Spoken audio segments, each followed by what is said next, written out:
প্রিয় ভাইরা আমার, দুঃখ ভরা ক্লান্ত মন নিয়ে আপনাদের সামনে হাজির হয়েছি। কি বক্তব্য দিব? আমরা তো প্রবাসে আছি, তাই আমাদের ছাত্র ভাইদের সাথে সম্মিল হতে পারছি না। আমি বলতে চাই, আমাদের দেশের তেলবাজ নেতারা কোথায়? যারা ফেসবুক ইউটিউবে বিভিন্ন ধরনের পোস্ট করে থাকে, বিভিন্ন কিছু বলে থাকে। একজনের নাম না বললেই নয়, সে হলো বাংলাদেশের সবচেয়ে প্রিয় সেলিব্রিটি ব্যারিস্টার সুমন। মাদার চোদ খানকির পোলা একটা তেলবাজ। এখন আমাদের দেশের শিক্ষার্থীরা রাস্তাঘাটে পুলিশের গুলি খেয়ে মরছে, সেখানে সে কিছুই করছে না। হাইকোর্টে যাওয়ার পরও সে সেখানে কিছু করছে না। তাহলে এই তেলবাজ নেতাকে দিয়ে দেশের লোক কি উপকার পেতে পারে?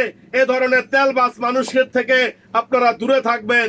প্রিয় ভাইয়েরা আমার, আমরা অনেক কষ্টে আছি প্রবাসের মাটিতে।